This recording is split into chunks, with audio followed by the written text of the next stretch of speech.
Hi, everybody, and welcome to this masterclass.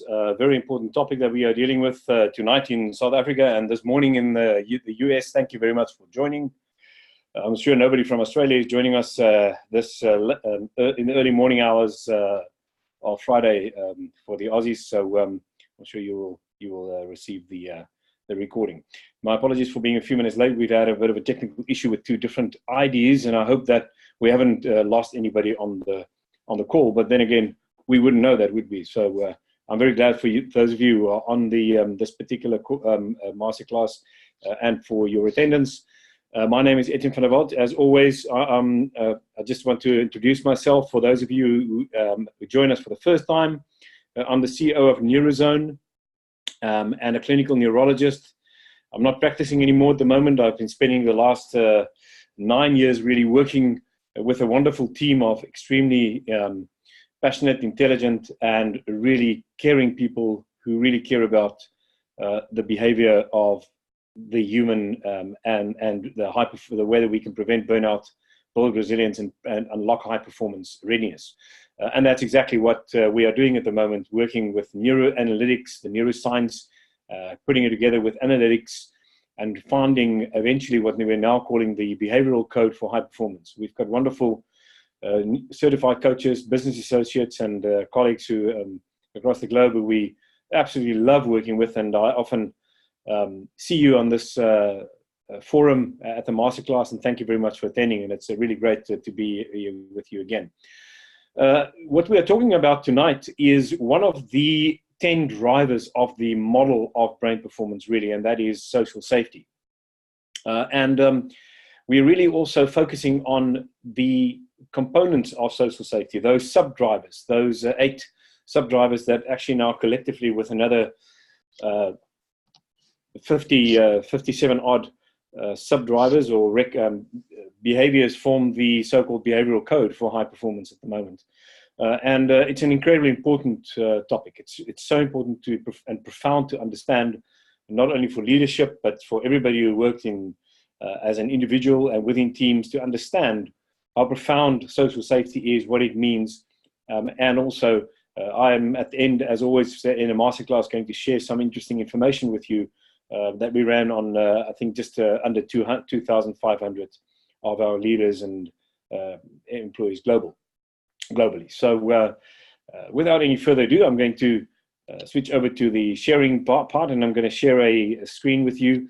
Once again, if you want to make any comments, ask questions, or leave comments, at the bottom of your screen here in the Zoom, you will find the chat. Underneath there's a chat area. Please don't use the Q&A, use the chat and address your thoughts, your questions to all panelists and attendees, please, so we can all see that. And as I say, just drop it any time. And there it comes from our Neurozone staff, so thank you very much for that. You can at any time drop it in, and I will then just come back and at the end deal with everything. This is a masterclass, so we're going to spend just going in a continuous fashion through the process. So here we go. I'm sharing the screen. I think I've done that already. There it goes. Nope. And there it is, the busy screen. And now let's get to the class. So this is the first screen, as always, this well-known one maybe now already for you, and just a wonderful, wonderful picture blown up the connection between two brain cells. This is so-called the button, the buton. This is the synapse, the connection area, and always jokingly, we remark that you can see that there's actually a cleft, a space between this particular neuron and the adjacent neuron. So all your screws are really loose in the sense that they are not really stuck onto each other, but they have got connections, and these are the growth factors that actually connect them and ensure that actually there's a connection between these different brain cells, and also that they grow new connections and also even new brain cells called neurogenesis. So, and the neurotransmitters being secreted here, of course, into the cleft, binding on the receptors, just impressing us again with this incredible brain that we have. We have so many of these connections, 10,000 times 100 billion of these connections, firing at about 100 times a second, or at least can do that. and just an absolute fraction of that is conscious. So the unconscious processor is just incredible. And it's also in the unconscious that we change behavior, that we shift in terms of new mindsets, shift the way that we behave. We assign new values to incoming cues unconsciously, and therefore that moves us into a certain direction, whether that's good or bad. And so it's important to actually just for a moment, just almost stand still, take a bit of a breather, think about it again, and just relax in that moment, almost mindfully understanding that social safety is not a conscious process. It is an unconscious construct. It's an unconscious part of being human, of the blueprint of being human. And it has a profound impact on burnout risk, on resilience, and on high performance readiness. And these are all in a spectrum, as most things are in a system, connected.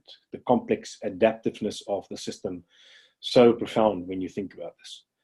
And so when we talk about social safety, we're talking about an unconscious process. That is something you and I want to understand, and understand more about its driving effects and how that drives what we see today, the aggregates of human beings in different groupings, be that from the smallest to the largest groups and aggregates. And that goes for organizations, teams, individuals, and the same within society, right? Society, families, and individuals, and so forth.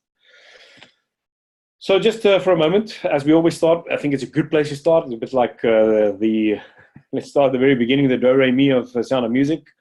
This is a very good place to start. Business to the brain. You and I, we, use our knowledge and skills here to allocate our resources together. And then we distribute these resources fairly in order to stay alive, survive, and thrive in life. And this stay alive, survive, and thrive in life is also a continuum. It doesn't mean that you really are happy with one and not with the other. It's just a complex continuum of a system that says at the core of everything you stay alive, and of course the brain pays attention to that first, and then it keeps ensure you survive, and then in time it enables you to thrive in life, of course, if it has that capacity. But without thriving in life, life is not a great place, and you will die earlier because of conditions that will lead to implosion. And I think that is important that we understand that even the lack of thriving in life also reduces lifespan and leads to ultimate premature death. And of course, a bit of a miserable life with that as well.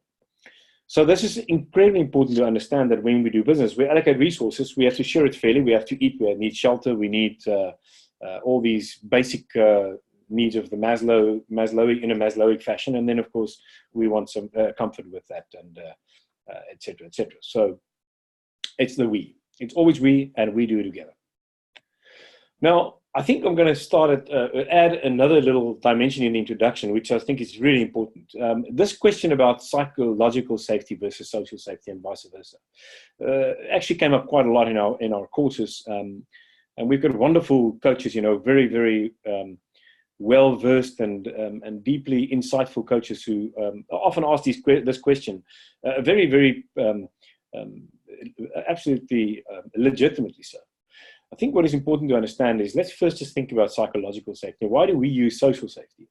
So psychological safety, here it is. I just took this from the internet, and I think this is a good, the best definition that I could find. It's quite easy to understand that psychological safety is a shared belief that the team is safe for interpersonal risk-taking. It means that I can take risks here, and the team can do that with me too. It means that being able, I can actually, without any negative consequences or fear of myself and my status of career, I can actually contribute. I feel part of the group to that degree, and so I have that what we call belonging. And in psychological safe teams, they say, team members feel accepted and appreciated, accepted and respected. So there's status, there's acceptance. And you actually have that psychological space within which you can make your contributions. It speaks quite a bit to culture, and I'll get back to that just now.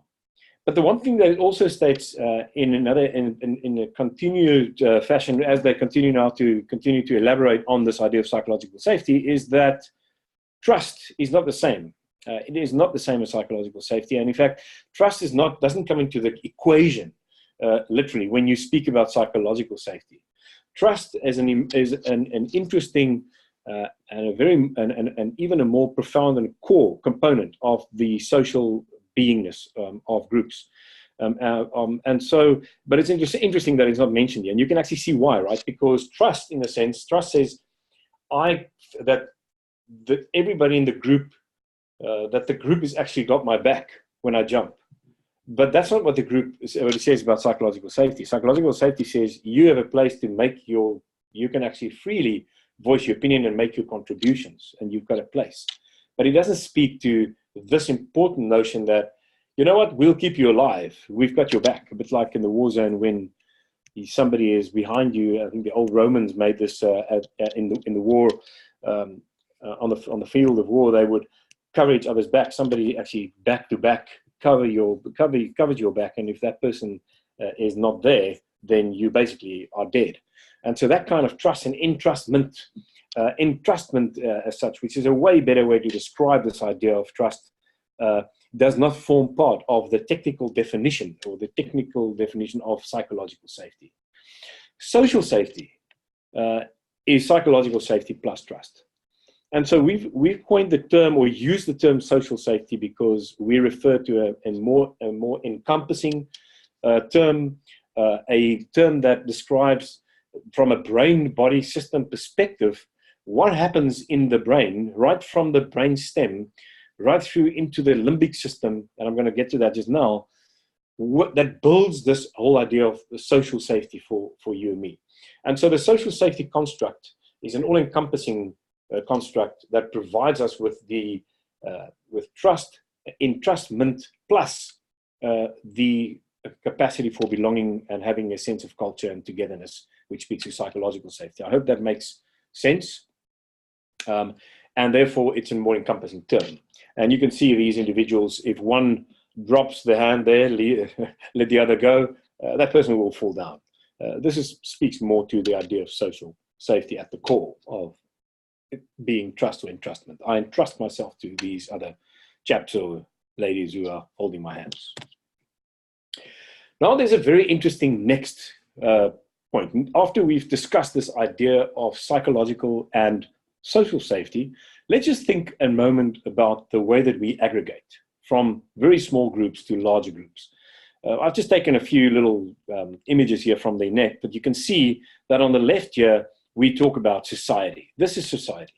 At the core of society is the family. You can also argue that at the core of the family is the bonding between the two parents and the bonding between the parents and their children.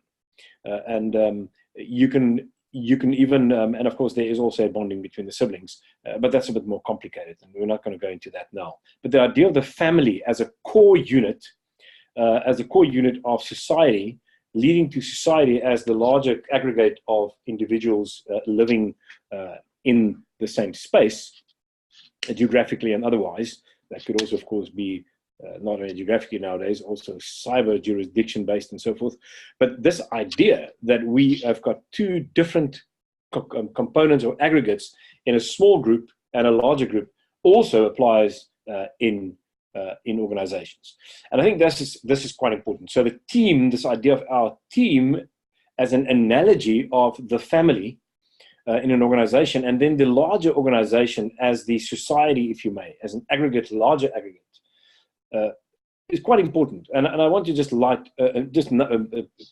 mention a few elements around that. The first thing is that to have a family and to have a team, you need bonding.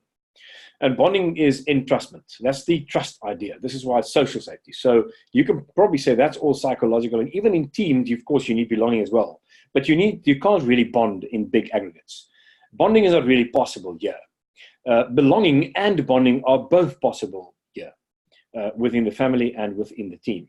But without bonding, a team becomes very inefficient or ineffective. And so to have an effective team, you need, number one, to have the core of social safety being bonding. Now, bonding in a family is easy to understand, and I'll explain how that works just for those of you who haven't seen this before. But it also applies to teams.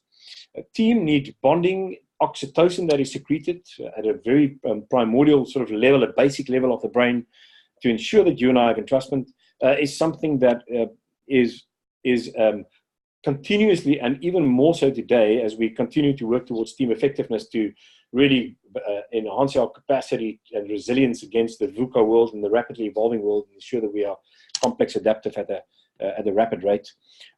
This is actually very important for both teams and families, the analogy. Belonging speaks, so in a sense, bonding speaks to, as we said, speaks to trust. Not only in a sense, but in its essence, it speaks to trust and to entrustment. And belonging speaks to culture, the way we do things. So if you think about vision and how we value things, there's a value system that really ensures that we have belonging. We all share the same kind of values, the way we value different things. What is important to us? The weather is always important to us. So we talk about the weather, and the weather might have another analogy. The environment, the financial environment, for example, in the organization might be very important. But there's always an external component and internal components that are all being valued. And then the value that is assigned provides us with a particular way that we have that we actually build our culture. Because that determines the way we do things, speaking to mindset as well in that sense. So belonging, very important for culture. Bonding, very important for trust. And there it is. What I'm going to do now is I want to demonstrate to you in the brain how this is so different. And for those of you, this could be revision, but I think it's just useful to just continue to talk about the brain a bit, because it is about the brain, right? About the brain-body system, and we want to talk about the brain a bit. So let me just share this, emphasize this idea when we talk about social safety again, when we talk about the brain, along this line, this incredible theme that says the brain works for us from basic to sophisticated. Now, the brain is creative from basic to sophisticated. Remember that the brain is not creative on the right side and non-creative on the left side. That is old pseudoscience, and it is the current science holds that the brain is really creative from basic to sophisticated. And what you see here is the most basic part of the brain being at the bottom here, the brain stem, and then the rest of the brain right to the prefrontal cortex, becoming more and more sophisticated. And so this is the most sophisticated part of the brain, called the prefrontal cortex, as part of the frontal lobe. And in a sense, there's almost like an inverted question mark that sort of denotes, this is just an imaginary sort of denotation that denotes the basic to sophisticated nature of the brain. And it works here from basic to sophisticated. The spinal cord, for example, things that happen in the spinal cord are very unconscious. The same goes for the brainstem. And then as we move into more sophisticated part of the brain, these big functional networks start to provide us with consciousness. Of course, consciousness cannot be taken out in a small little part of the brain. Yeah, it makes use of way more extensive functional networks. But the point is that this is the sophisticated part of the brain that solves sophisticated problems, and this part of the brain solves very basic problems. So, for example, the problem of ensuring that you and I keep on breathing and don't stop breathing and don't stop the heartbeat, those problems have been solved by this creative brainstem, if you may, in a very unconscious fashion. And for that point, just before we get there, this is the inverted sort of question mark. You can see it's just, I've taken this from the 3D model that we use very, very frequently. But you can see this is an imaginary type of structure here that says basic to sophisticated. This is how the brain is created for us. It solves problems for us. It ensures that we stay alive, survive, and thrive in life. And interesting enough, at the most basic part, it's about staying alive. And then it's survive and thrive, if you may, because actually almost like in a Maslowic fashion on top of this. So looking at the brainstem, that is the brainstem. We just isolated the brainstem here. It's got 3 parts. And the reason I'm actually showing you the brainstem and just thinking about it for a moment with you is that this brainstem, remember, keeps us alive. It looks at all the basic vital functions. Therefore, the vital functions of breathing, of heartbeat, heart rate, of hunger, thirst, and of sleep-wake cycle, and other rhythms and cycles actually are driven and regulated by the brainstem. You cannot be alive without a brainstem, as we said, but you can be alive without the rest of the brain here. This in a sense, represents a vegetative state, the state of somebody just having the vital capacity for those functions that we just mentioned. But there's actually more to the brainstem. There's also an area really right on top of the brainstem and in front of it here that I'm going to show you now, and you can see it there. This is the hypothalamus, this purple structure. I actually wish I could have shown you the 3D model, but it's the problem is that the moment when we shift the 3D model around, it becomes extremely erratic on the Zoom, and because of the signal problems, and so my apologies. But imagine that this is structured, it's on top of the brainstem, and it's a bit in front of the brainstem. It is actually, in a sense, this is the newest part of the brainstem, the hypothalamus. It is part of the brainstem. The hypothalamus is also part of the next system, the newer system called the limbic system, which is all about emotions, right? And so it shares features of the brainstem, and it shares features of the limbic system.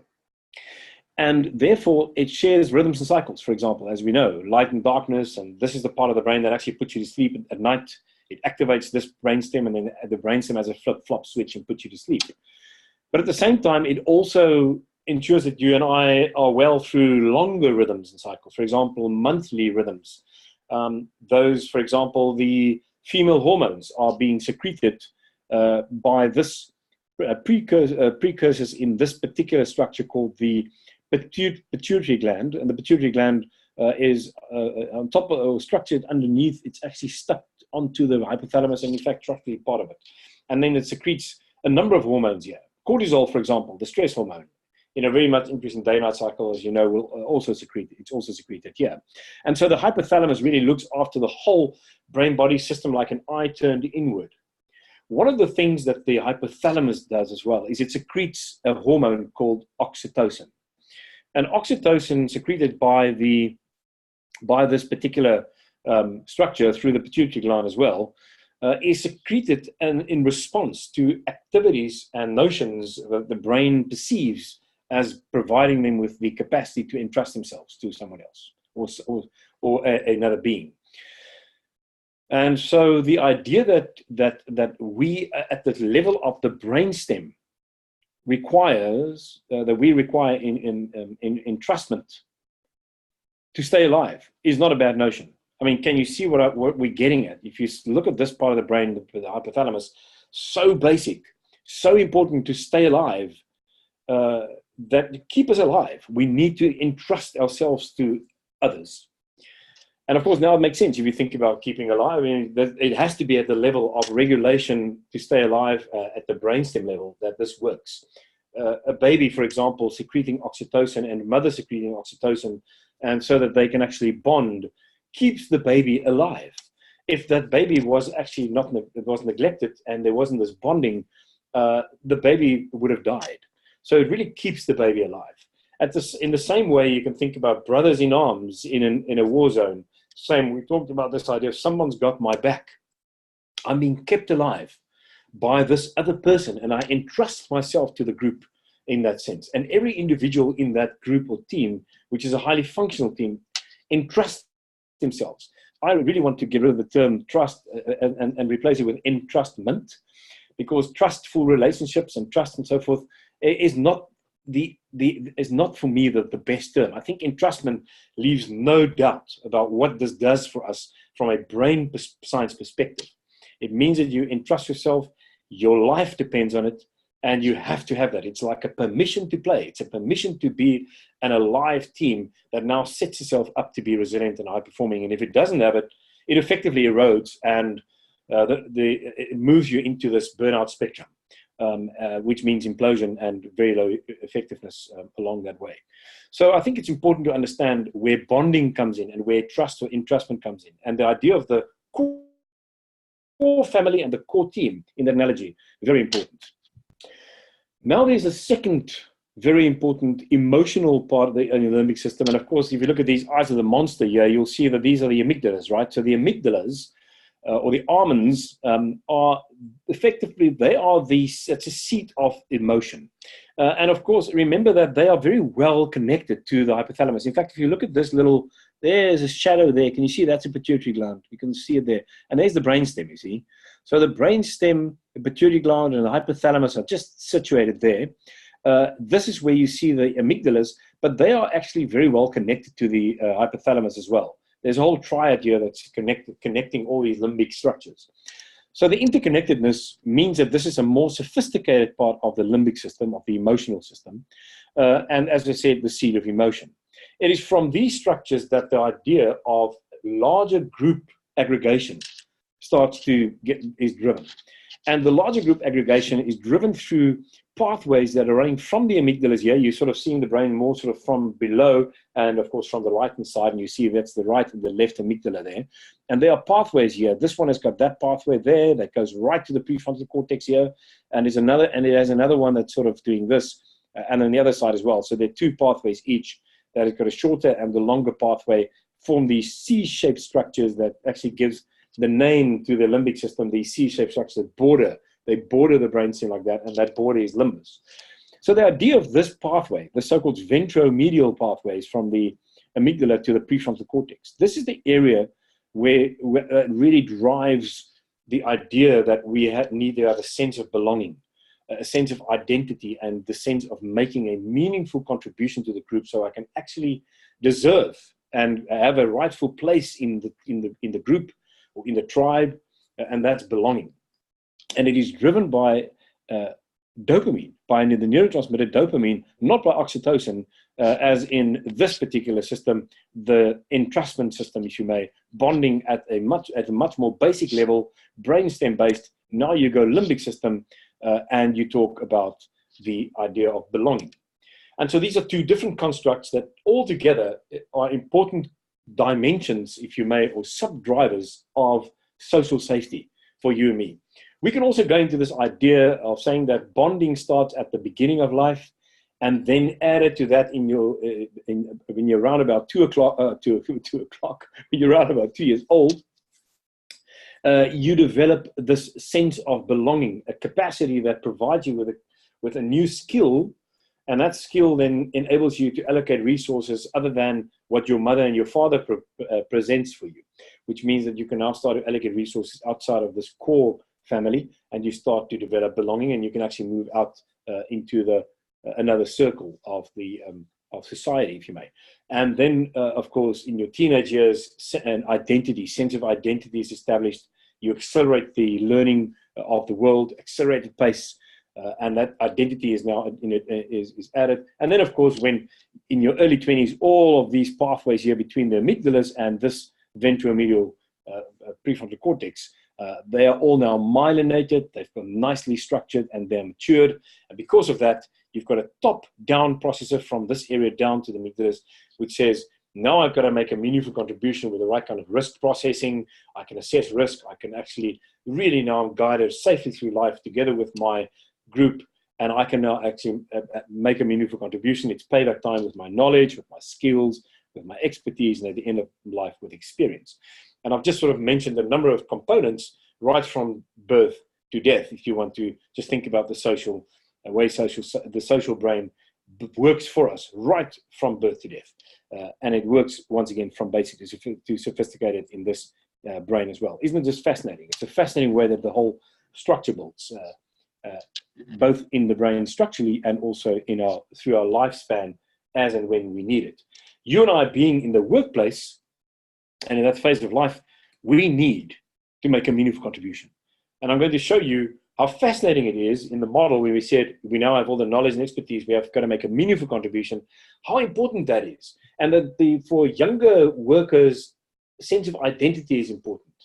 But the rest, when it comes to belonging, also important, but not as important if you think about it as this idea of having to make a meaningful contribution and to have a sense of identity, as I said, to a lesser degree.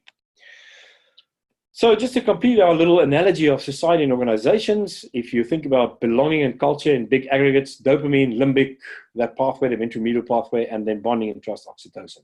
And of course, this also plays a role in teams, belonging and culture. And it's a great way to just compare what you see in the brain with what we are seeing in society. and say, it all makes sense, and this is why they are different. So important, again, bear in mind and remember that a sense of belonging and bonding are not the same entities. They are different subdrivers, and they play very different roles and are equally important, especially in your and my lives, because both of them now are extremely important. The next thought I want to share with you, we've talked about psychological safety and social safety. We spoke about this idea of different groupings, small and large. We talked about bonding and belonging. We talked about a process here that keeps us alive and then ensure that we thrive in life. There's another very important concept that I need to share with you. This is this idea that social safety has got an upstream and a downstream effect. It means that if you look at this particular slide, underneath the slide in the red zone, downstream, going down, if you may, there's a process that if social safety is not in place, you and I will die. It means that social safety is a prerequisite. It's a permission to play process. You and I need social safety to be in place to perform at our best, but also one to prevent burnout and to prevent death. This is why unconsciously you and I are so affected by a sense of a lack of a sense of belonging, or sense that we do not belong, or do not have an identity, or are not meaningful enough. And so this is the downstream negative effect. You have to have this in place. Secondly, there's also an upstream effect, and it says that once you have social safety in place and it's optimized, I have a great bonding and a sense of belonging and making a meaningful contribution in the group. This is when I am ready to really leverage the value of the collective. And the collective creativity, of course, of the us, the we, now leads to a high upstream, high performance effect. And so to have high performance readiness, you and I have to look at everything. We have to prevent burnout, be resilient, pushes us up into the green space. And then we are set up and looking after all the dimensions that provides with collective creativity as well, those subdrivers. You now, through using the code, are really set up to achieve the goals that you need to achieve. If you and I do not have this in place, it becomes extremely, extremely tough to achieve any given goal. Any goal, individual goal, collective goal, you have to have this in place. Downstream and an upstream process when you think about social safety. It reminds us of this particular slide. You remember this one, right? The whole idea of the Burnout-Resilience-Performance Axis.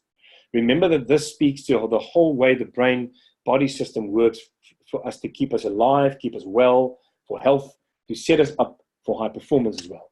So that through chronic stress starts to kick in, dysfunction follows, and brain-body system implosion is the result. And continued chronic stress leads to burnout, and of course burnout as a result of chronic stress in the workplace, now known as a medical syndrome. Very, very important to understand. So we have to prevent burnout. Then we are through building resilience, and then set us up for high performance by having a baseline relaxed physiological state. Social safety is an imperative to provide us with a baseline relaxed physiological state. If you don't have social safety, the brain-body system unconsciously responds to this problem through a stress response that just doesn't go away, because I just don't have a sense of belonging. I don't have a sense of bonding. My trust is down, and effectively everything is eroded because of the chronic stress that is a result of this hypothalamus activating the system. And it's all deep down part of the way the brain deep down through all its neural circuits work. And I think it's useful to understand that. Remember that chronic stress, and if you have a lack of social safety, will reduce the secretion of these growth factors, which will reduce the connectedness, the amount of connections, and even reduce the brain cells where you need them for learning and for innovation and for regulation of this prefrontal cortex.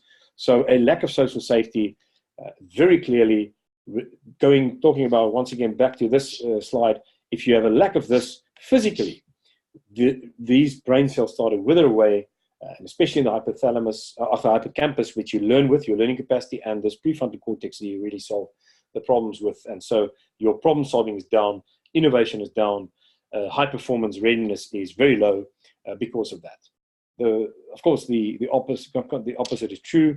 If you have high safety, trust, you're in the green zone, then you have the opportunity to make this flourish. Of course, you need an additional extra amount of things to look after. For example, exercise, high-intensity interval training, intermittent fasting, mindfulness, etc., etc. But because everything affects everything, it sets you up to move you into a state of high-performance readiness. So once we've appreciated now that there's this idea that psychological safety, social safety is an more encompassing term. We talked about the way that we aggregate into groups from small to large, what the roles are of bonding and belonging, how it works in the brain itself. Also, that it has an upstream and a downstream effect, how we are set up for high performance, and also if we have a lack of the social safety, it's a massive derailer of performance, readiness, and of course moves us into a state of chronic stress and burnout quite rapidly. I also now want to take this idea of social safety and just talk about a number of brain themes when you think about brain performance science and of high performance in life, and just demonstrate to you, just continue to appreciate this importance of social safety in each of them. The first one, basically sophisticated, we've already covered. The second one is this idea, the theme that the brain-body system make internal representations of everything out there. And it then guides us safely through life based on what our brains perceive unconsciously as fear, as threatening, way more than that, than those that we view as rewarding, and sort of use this balance to guide us safely through that perceived world.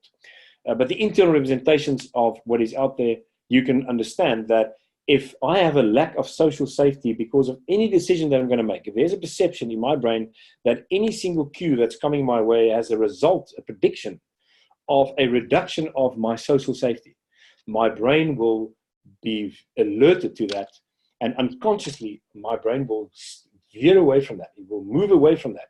I will have resistance in my brain.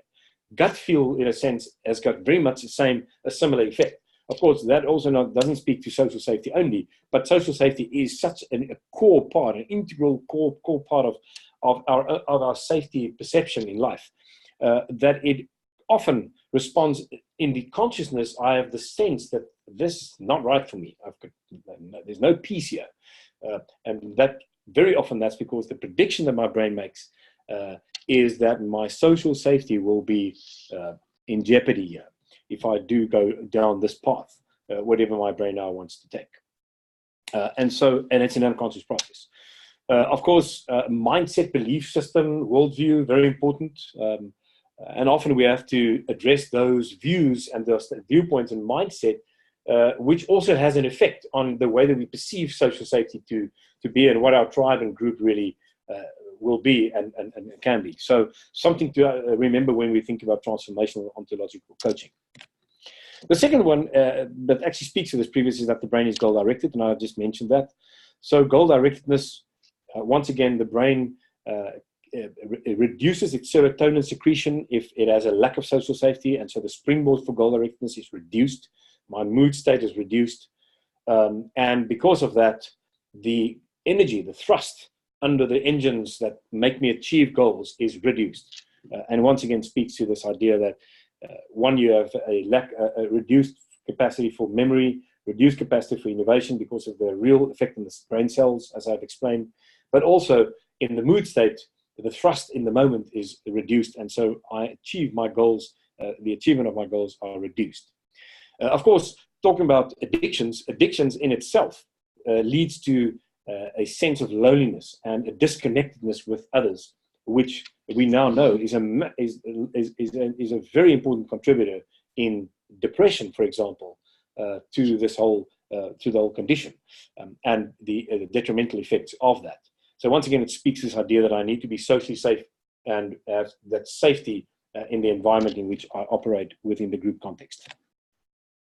We stay alive, survive, and thrive together. We know this is a very important theme. It's got very strong anthropological origins and roots. And so, once again, I don't have to say anything about this. As you know, this is driven by this need for social safety. And the way that we express ourselves within the cave setting, if you may, in our primordial brains, and also in the intimacy of closer, smaller groups of families and teams, all actually informed by this idea of social safety. Another important theme that we often speak about is that the brain unconsciously pays attention to the most basic cue that threatens its survival. And so the idea that I will have a lack of trust and a lack of bonding is very much alive and well in the unconscious as the brain continuously screens information for perceived threats. And as we said, because it's so important, the brain will unconsciously pay attention to a sense of a lack of belonging and trust.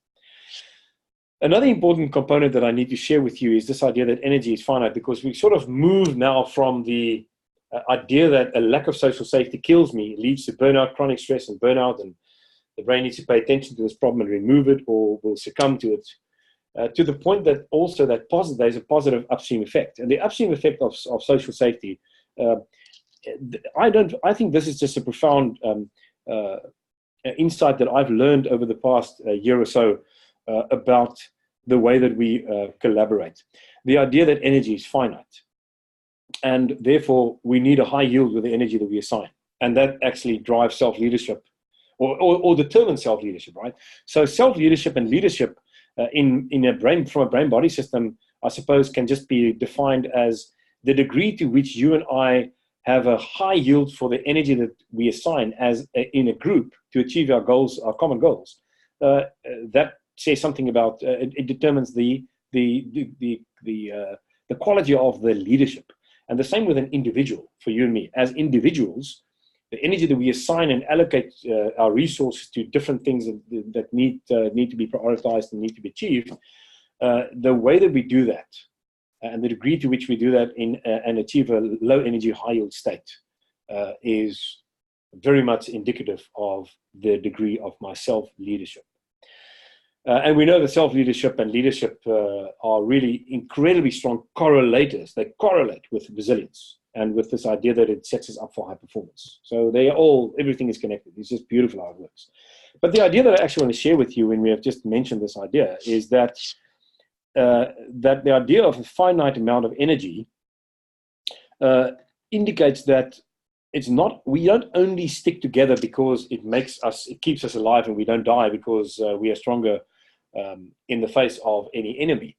It also ensures that we stick together to solve problems and fashion novel products and actually come up with ideas and innovative concepts and innovations that ensure that we stay alive in a rapidly evolving world. And the way that we do that is by collaborating. And so this idea of collaboration, collective competitiveness, and the way we collaborate through empathy, etc., you have to have social safety first, establish the commonalities, and then leverage the diversity, which then provides us with a low energy, high yield state and through collaboration, which is so important, of course, for this VUCA world that we live in.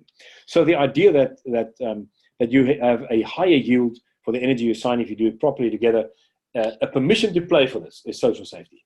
And of course, bonding and belonging is so important, depending on the level and the size of your team that you have to collaborate with. And so just back to this slide, we talked about all the negatives and the positives and the downstream and upstream of social safety. And I think talking about the brain-body system and everything affects everything. We talked about the wellness rhythms. This is the basis of the brain, the emotional backbone. This is sort of social safety actually forms a backbone right from the wellness rhythms of the hypothalamus to the emotional backbone of the limbic system to set us up so we can solve problems and fashion novel products in that sense. And this brings me to the Neurozone system. So what have we learned having this understanding of the brain-body system and using the model?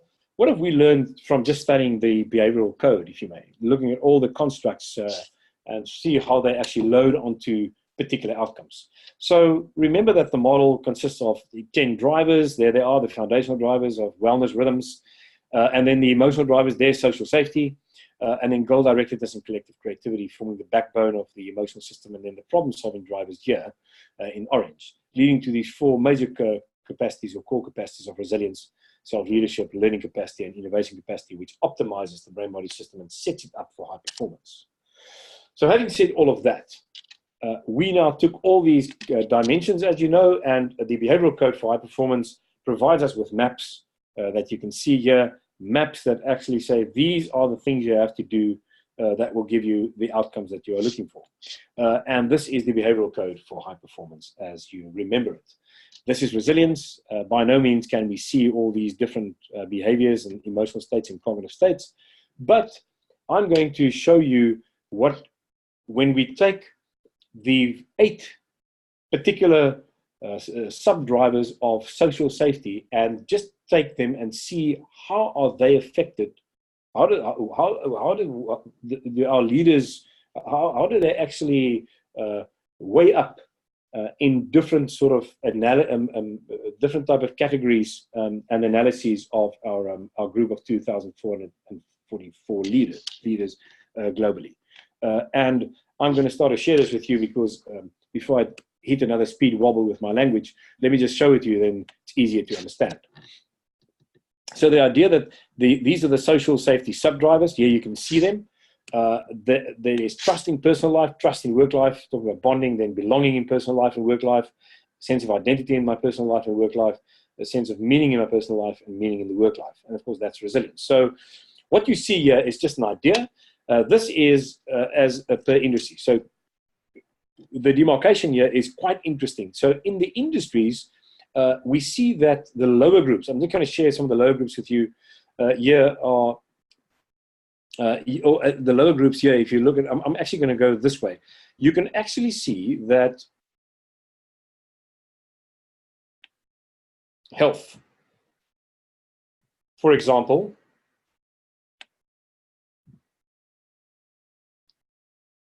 health and hotels and catering. Health goes down. You can actually see it down there.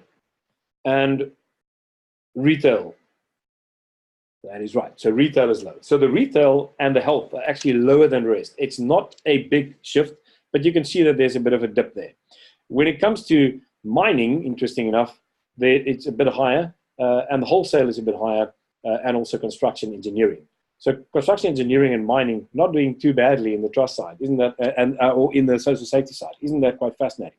And this is just with all the leaders that we've looked at. This is probably easier to see. Now we've gone and just flipped it around a bit. So we've taken the departments here and said finance, human resources, IT, marketing and sales, others, and research and development. I'm not going to focus on total here, but you can once again see, you can see that there are actually 2 here that is actually lower than the rest. And the first one is the orange one that I want you to focus on. It's research and development. And really, almost superimpregnated on it is the green one. It's IT. And so we've seen this throughout now, that IT and R&D are have not only got lower resilience, but they also have lower social safety markers, which correlates very well with the resilience, by the way. There you can see the resilience factor.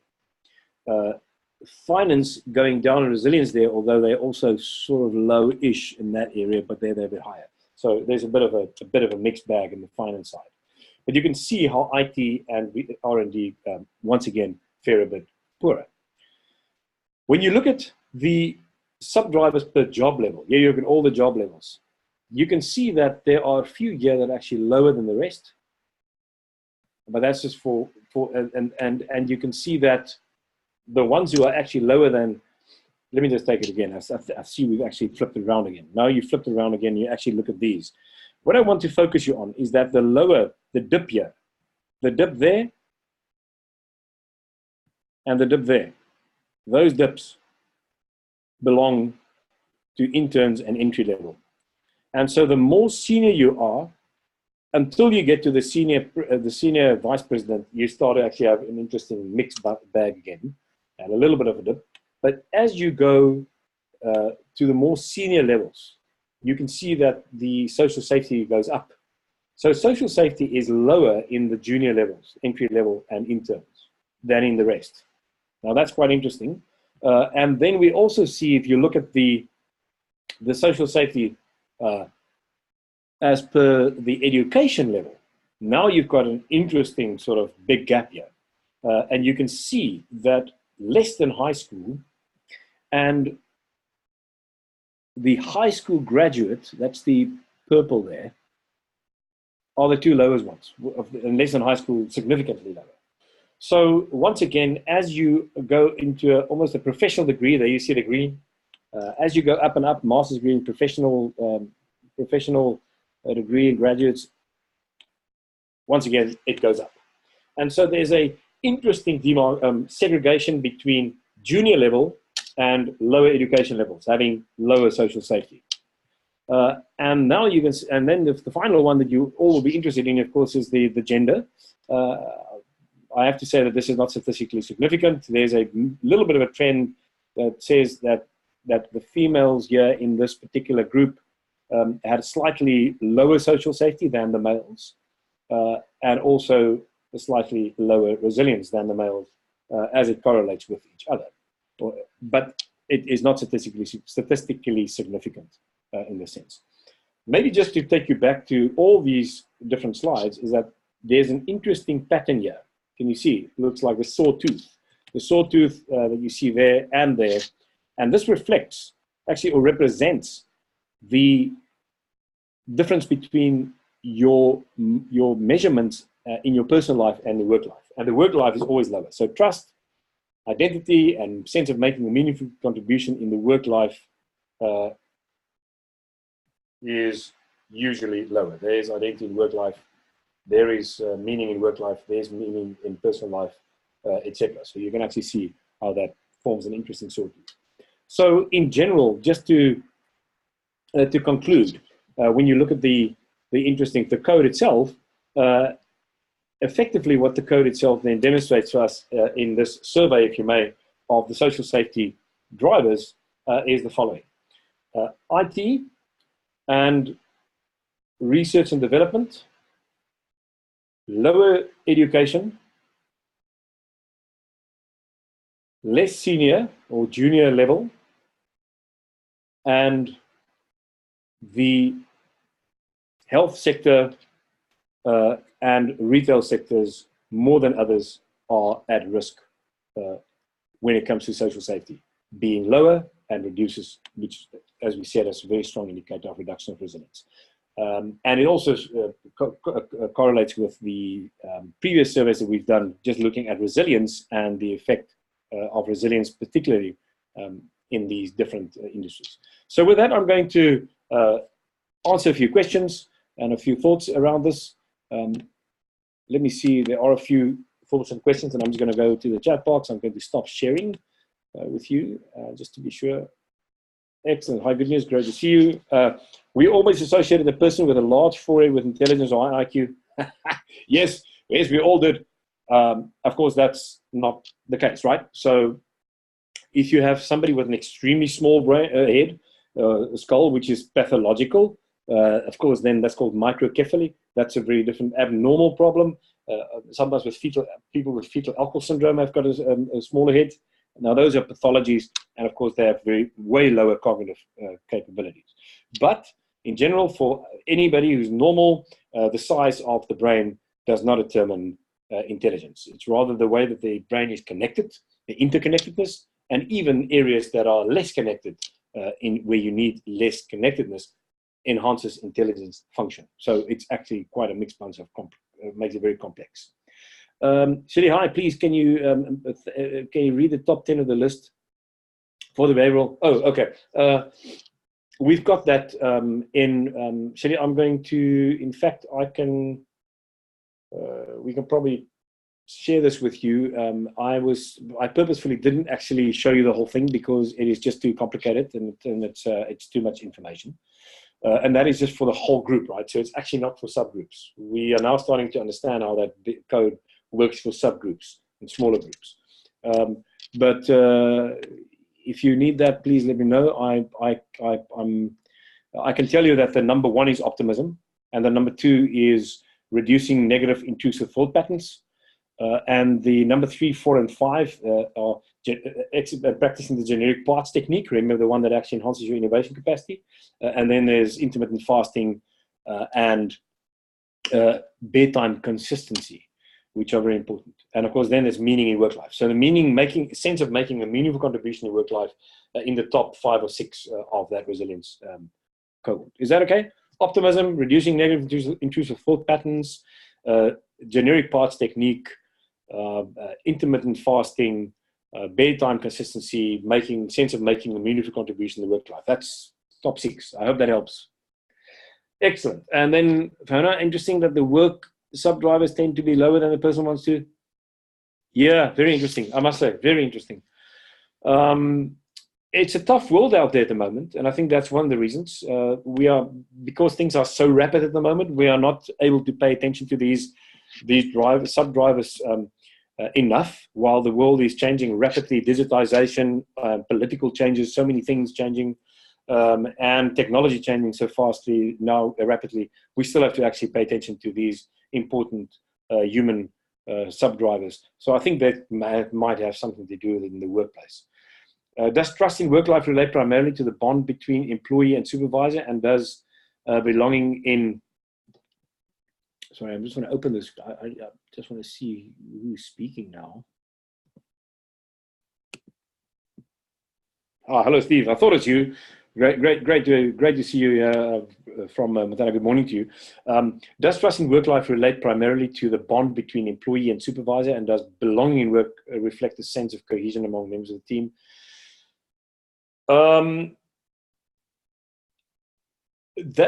I wish that was true, but our understanding of trust and entrustment is that there's a general, yeah, I think so. I mean, can I just say that is what trust should be, right?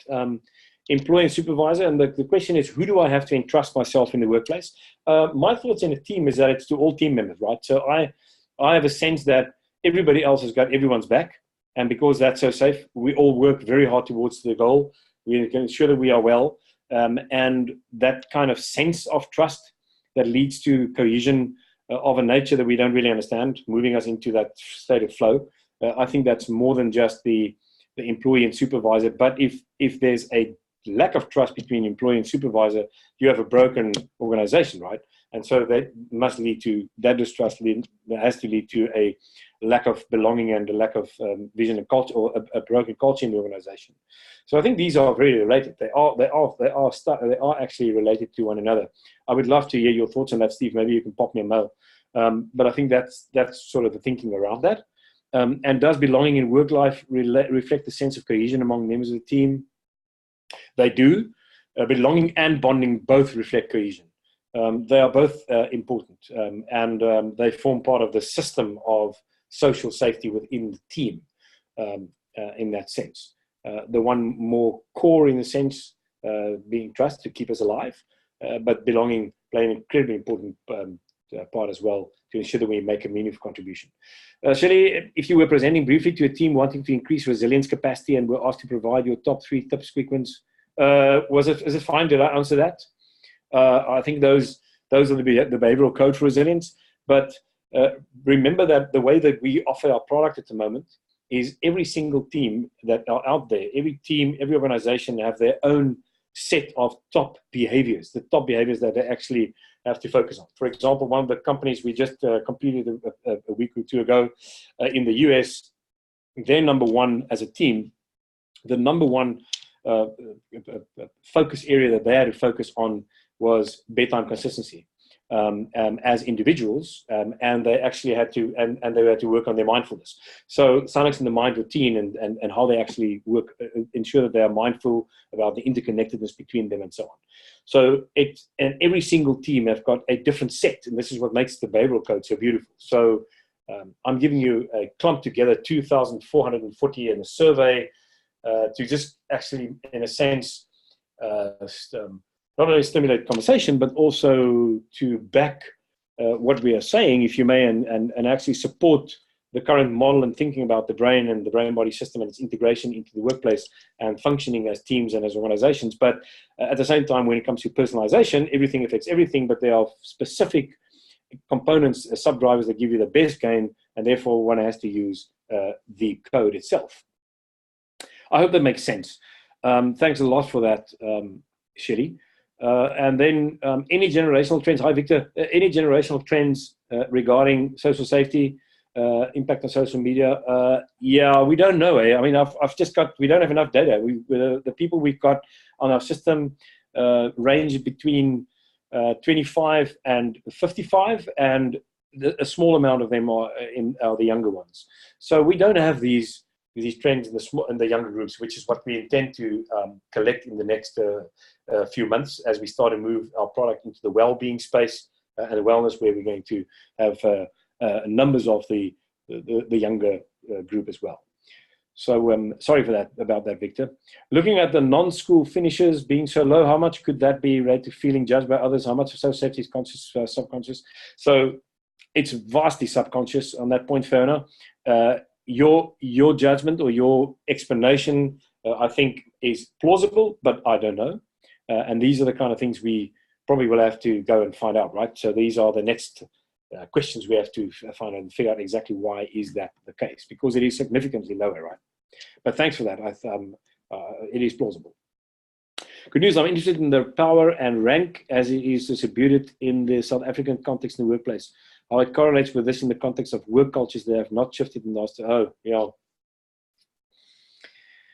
Yeah, so our current system that I've shared with you do not actually pay attention to this particular issue, although we can actually make inferences from it. Good news. So maybe if you wouldn't mind, maybe you and I can have a quick chat, or at least just connect with each other afterwards. I can have a look at, for example, individual competitiveness, voice of the high-powered member. Those are the components, the elements that we can actually look at and try to see if there's a patterned cluster that has some kind of effect on particular outcome, especially on the burnout, resilience, high performance, readiness spectrum. So that will be very interesting. I think that's what you're after, good news. Is that right? So we can probably look at that.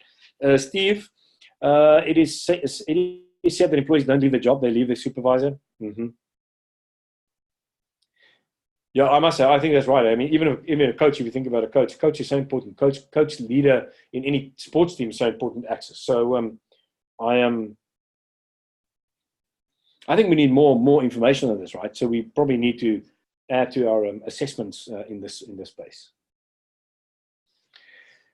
Good news, thanks. I'm gonna have a look at everything that you've mentioned here and put that all together. Grant, great to see you here. Sorry that I have to go so quickly. We have run out of time, so I'm just going to be very quickly. Grant, what about the expression "love everyone, trust no one"?